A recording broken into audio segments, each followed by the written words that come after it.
Good morning students. लगन और मेहनत से ही कामयाबी मिलती है, इसलिए आप लोग पूरे लगन लगाकर पढ़ते रहिए। एक न एक दिन आपको जरूर सफलता मिलेगी। आज की क्लास में हम स्टार्ट करते हैं gland.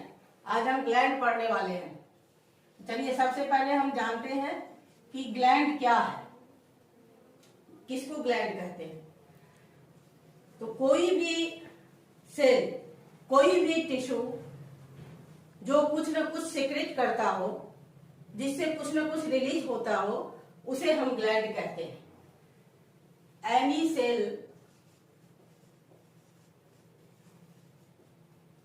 Any tissue which secretes some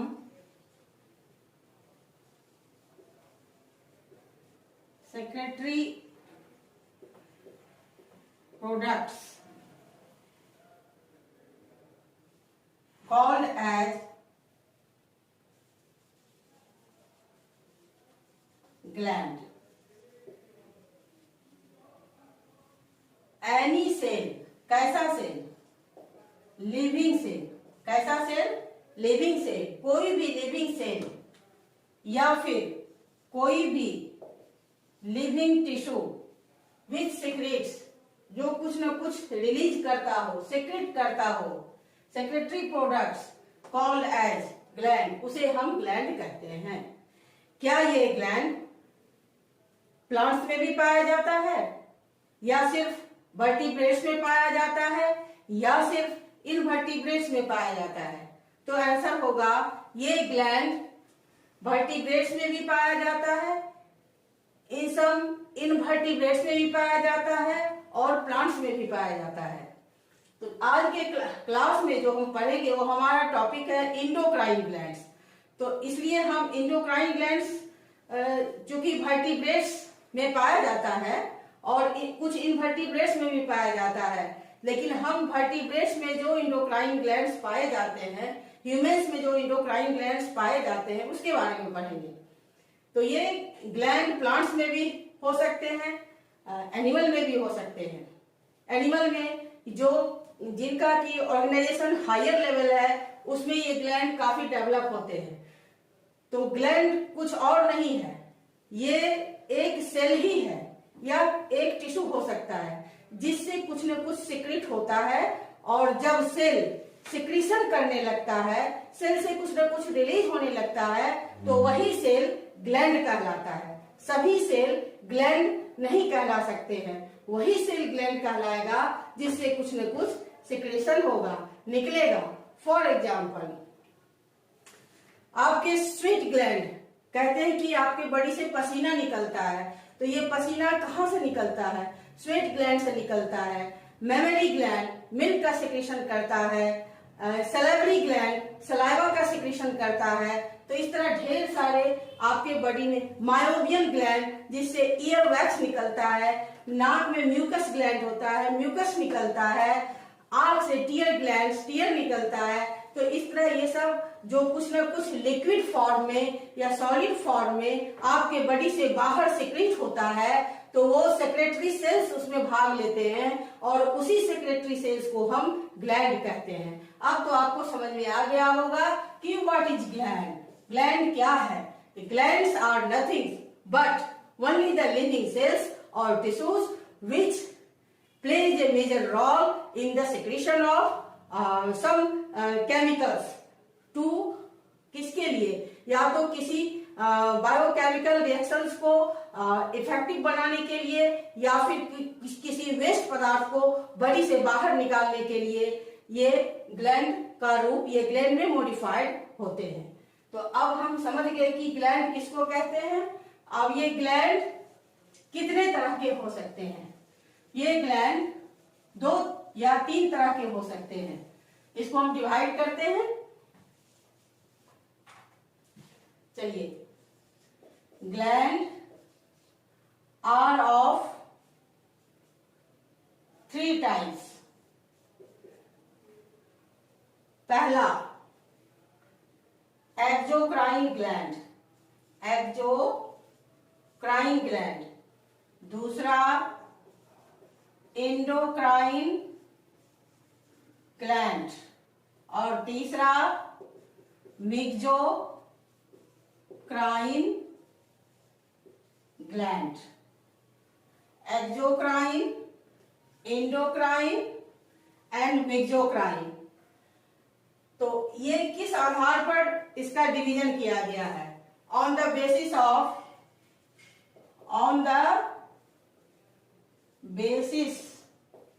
of क्या? डक्ट। तो कुछ ग्लैंड ऐसे होते हैं जो अपना सिक्रीशन डक्ट के अंदर करते हैं।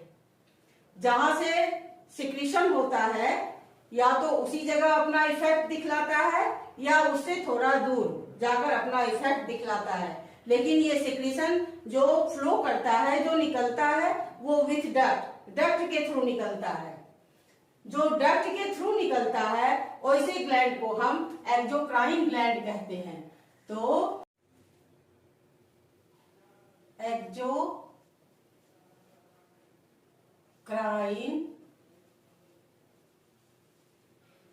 glands are the glands with duct. Exocrine glands are the glands with duct. इसका मतलब हुआ कि एक्सोक्राइन ग्लैंड्स अपना सेक्रेशन डक्ट के थ्रू करते हैं। अब इसको इस तरह समझिए। फॉर एग्जाम्पल, ये बोर्ड को हम सेल मान लेते हैं और ये सेल कुछ ना कुछ सिक्रेट करता है। तो इसका सिक्रेशन ये हम इसमें इस तरह से एडजस्ट कर देते हैं और इसको हम डक्ट मान लेते हैं। तो इस सेल का सिक्रेशन यदि इस डक्ट के थ्रू और इसको यहां तक आना है, इस जगह आता है, तो ऐसे ग्लैंड को हम एक्सोक्राइन ग्लैंड कहेंगे, बिकॉज ये डक्ट के थ्रू आया। इसका मतलब कि इसके अगल बगल जो स्पेस है इसमें ये फैलेगा नहीं, ये सिर्फ डक्ट होकर आएगा और जहां इसको अपना प्रभाव दिखलाना है वहीं आकर अपना एक्शन दिखलाएगा। ऐसे ग्लैंड को हम एक्सोक्राइन ग्लैंड कहते हैं। इसका एग्जाम्पल जैसे सलेवरी ग्लैंड। सलेवरी ग्लैंड से क्या निकलता है? सलाइवा बक्कल कैविटी में है। तो सलेवरी ग्लैंड्स में डक्ट होते हैं और वो जो टाइलिन निकलता है वो डक्ट के थ्रू निकलता है। तो इसलिए ये सलेवरी ग्लैंड एक्सोक्राइन ग्लैंड हुआ। उसी तरह से दूसरा अब हम समझेंगे एंडोक्राइन ग्लैंड। तो those glands which secretes its secretion not into duct but directly into the blood circulation। जब जो ग्लैंड अपना सेक्रेशन डक्ट के थ्रू नहीं, डायरेक्टली ब्लड में अपना सेक्रेशन डालता है, उसे हम एंडोक्राइन ग्लैंड कहते हैं। तो चलिए इसको हम लिख सकते हैं। Endocrine glands are the glands without duct। इसका मतलब हुआ कि exocrine glands are the glands with duct, but endocrine glands are the glands without duct. It means endocrine glands can be called as ductless glands। इसको ductless gland कहते हैं क्योंकि ये अपना सेक्रेशन डक्ट के थ्रू सेक्रेट नहीं करता है, डक्ट के थ्रू पास नहीं होता है, ये डायरेक्टली अपना सेक्रेशन ब्लड स्ट्रीम में डालता है। और तीसरा है मेसोक्राइन। पहला, दूसरा और तीसरा मेसोक्राइन। जैसा कि नाम से ही स्पष्ट है, मिक्स मतलब मिला हुआ। ये ड्वेल इन नेचर होता है। कैसा होता है? Dwell in nature.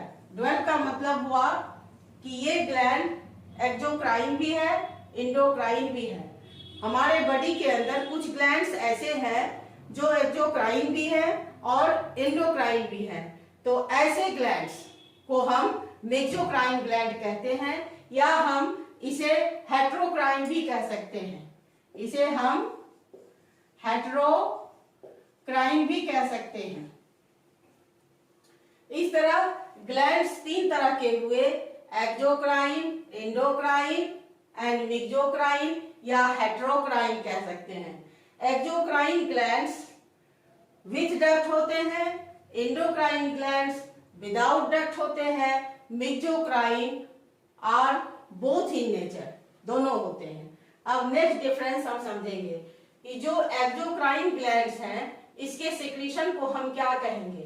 तो जनरली एंजाइम्स कहते हैं।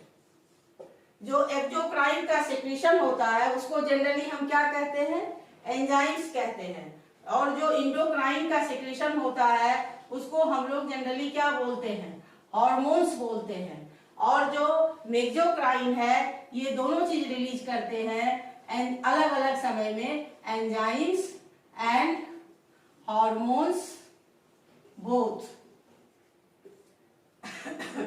अब हमारे बॉडी में यहाँ एक्सो और क्राइन, एक्सोस मीन्स हुआ आउटसाइड और क्राइन मीन्स होता है क्राइनिन सिक्रीशन, और एंडो मीन्स विद इन, क्राइनिन मीन्स सिक्रीशन। तो इस तरह नाम से ही स्पष्ट है, एक्सोक्राइन, एंडोक्राइन और मेसोक्राइन, इसके नाम में ही इसका डेफिनेशन है। अब हम इसका एग्जांपल समझते हैं कि कैसे कौन कौन से ग्लैंड हैं जो हमारे बॉडी में एक्सोक्राइन है। तो हमारे बॉडी में जो ग्लैंड्स हैं जैसे सैलिवरी ग्लैंड, दूसरा लीवर, ये सभी एक्सोक्राइन ग्लैंड है क्योंकि ये डक्ट में अपना सिक्रीशन करते हैं। और एंडोक्राइन ग्लैंड का एग्जांपल्स पिट्यूटरी, थायराइड, एड्रिनल, इस तरह बहुत सारे एंडोक्राइन ग्लैंड है, आगे हम बताएंगे। अभी सिर्फ सुन लीजिए, pituitary gland, thyroid gland, parathyroid gland, adrenal gland, thymus gland, और उसके बाद और भी हाइपोथैलेमस। इस तरह से बहुत सारे जो एंडोक्राइन ग्लैंड्स हैं वो अपना सिक्रेशन ब्लड में डालते हैं। और कुछ है जो दोनों हैं, उसका एग्जाम्पल है पैनक्रियाज, टेस्टिस और ओवरी। पैनक्रियाज हमारे डाइजेस्टिव सिस्टम में पाया जाता है। पैनक्रियाज एंजाइम भी सिक्रीट करता है जिसको कहते हैं पैनक्रियाटिक जूस, जिसके कंपोनेंट्स होते हैं trypsin, pancreatic amylase, pancreatic lipase. ये एंजाइम डक्ट के, पैनक्रियाटिक डक्ट के थ्रू सिक्रीट होता है। और ये हार्मोन भी सिक्रीशन करता है पैनक्रियाज। तो इस तरह से जो पैनक्रियाज हार्मोन का सिक्रीशन करता है उसका नाम है इंसुलिन एंड ग्लूकागॉन। आपने सुना होगा नाम डायबिटीज डिजीज का। तो इस तरह hormones secreted by pancreas are insulin and glucagon and enzyme secreted by pancreas is pancreatic juice.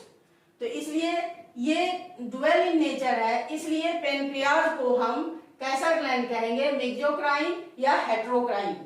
Hetero means different, मतलब डिफरेंट तरह का सिक्रीशन करता है, 2 डिफरेंट टाइप्स ऑफ सिक्रीशन। सो इसे हम हेटेरोक्राइन कहें या मेसोक्राइन कहें। टेस्टिस से भी टेस्टोस्टेरोन हार्मोन का सिक्रीशन होता है और दूसरा काम ये स्पर्मेटोजेनेसिस में मदद करता है। तो हार्मोन्स का भी काम किया, स्पर्म फॉर्मेशन में भी, प्रोडक्शन में काम किया, 2 तरह का प्रोडक्शन हुआ, इसलिए ये भी कैसा है? हेटेरोक्राइन ग्लैंड है।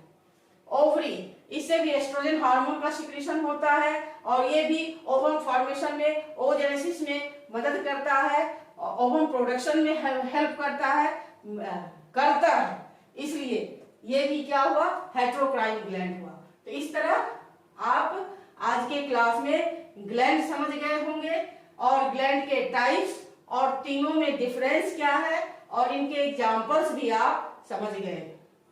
अब आगे हमें जो पढ़ना है वो है एंजाइम्स एंड हार्मोन्स।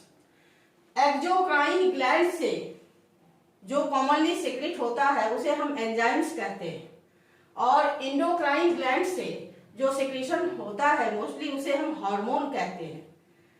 तो इन एंजाइम्स एंड हार्मोन्स में क्या डिफरेंस है ये समझना चाहिए।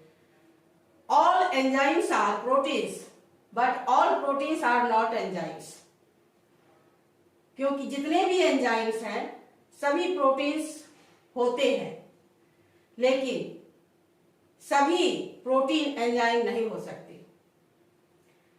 But hormones, all hormones may be proteinous, may be steroids, वो प्रोटीन के भी बने हो सकते हैं, स्टेरॉइड्स के भी बने हो सकते हैं, अमीनो एसिड्स के भी हो सकते हैं। एंजाइम्स के लिए जरूरी है कि वो प्रोटीनस ही होगा, बट हार्मोन्स के लिए जरूरी नहीं है कि वो सिर्फ उसके कंपोनेंट प्रोटीन ही होंगे। ये डिफरेंस हुआ एंजाइम्स एंड हार्मोन्स में। दूसरा difference, hormones are secreted in very trace amount, very little amount. Hormone का सिक्रेशन बहुत कम मात्रा में होता है, और यदि ये ज्यादा सिक्रेशन हो जाता है तो उसे हाइपर सिक्रेशन कहते हैं, और यदि कम होता है तो उसे हाइपो सिक्रेशन कहते हैं, और दोनों ही कंडीशन में डिजीज कॉज होता है। बट एंजाइम के केस में ऐसा नहीं होता है। तीसरा difference, hormones have low molecular weight, इनका जो मोलिकुलर वेट होता है वो कम होता है, बट हार्मोन्स का क्या होता है, ज्यादा होता है। नेक्स्ट डिफरेंस, हार्मोन्स का सिक्रीशन जहां से होता है वो वहां से ब्लड के थ्रू डिस्टेंट टारगेट ऑर्गन पर जाकर, उनका जो टारगेट ऑर्गन होता है डिस्टेंटली सिचुएटेड होता है, जहां से सिक्रीशन होता है वहां नहीं किसी और टारगेट ऑर्गन पर जाकर अपना इफेक्ट दिखलाते हैं। जबकि एंजाइम्स का सिक्रीशन जहां से प्रोड्यूस होता है, जहां सिंथेसिस होता है, जहां से सिक्रीट होता है, ये अपना इफेक्ट वहां भी दिखला सकता है, या फिर थोड़े दूर जहां इनका रिक्वायर्ड सेल है या ऑर्गन है वहां जाकर भी दिखला सकते हैं। Next difference, enzymes are called as biocatalyst, but hormones are called as chemical messengers. Hormone को हम केमिकल मैसेंजर कहते हैं। मैसेंजर का काम होता है मैसेज को एक जगह से दूसरे जगह पहुंचाना। तो हमारे बॉडी में किसी खास पीरियड में इस हार्मोन का सिक्रीशन होता है, और ये बॉडी में चेंजेस लाने के लिए होता है, कभी फिजियोलॉजिकल चेंजेस लाने के लिए होता है। इसी हार्मोन के सिक्रीशन की वजह से हमारे जो डेवलपमेंट होता है बॉडी के अंदर, जो ग्रोथ होता है, इसी के कारण होता है। तो इस तरह इंडोक्राइन ग्लैंड का जो टारगेट ऑर्गन होता है वो डिस्टेंटली प्लेसेस होता है, लोकेटेड होता है, जबकि एक्सोक्राइन का जो होता है ये डिस्टेंटली नहीं होता है। और नेक्स्ट, एंजाइम बायोकेमिकल रिएक्शन में कंज्यूम नहीं होता है, खर्च नहीं होता है, जबकि हार्मोन्स खर्च होता है। तो इस तरह आज के क्लास में आपने समझ लिया कि what are the differences between enzymes and hormones. और नेक्स्ट जो हेट्रोक्राइन है, इसको जब हम इंडोक्राइन ग्लैंड का स्टडी करेंगे तब पढ़ेंगे। तो इस तरह हमारे बॉडी में ढेर सारे इंडोक्राइन ग्लैंड्स हैं, और ये सारे इंडोक्राइन ग्लैंड्स एक दूसरे से इंटर रिलेटेड हैं, कोरिलेटेड हैं, और सारे इंडोक्राइन ग्लैंड्स मिलकर के एक सिस्टम बनाते हैं, उसे हम इंडोक्राइन सिस्टम कहते हैं। और इन सारे इंडोक्राइन सिस्टम को जो रेगुलेट करता है वो है हाइपोथैलेमस। और आगे के क्लास में हम पढ़ेंगे कि हमारे बॉडी में कितने इंडोक्राइन ग्लैंड्स हैं, और फिर एक एक करके सभी इंडोक्राइन ग्लैंड्स के बारे में विस्तार से पढ़ेंगे। आज के क्लास के लिए इतना ही, धन्यवाद।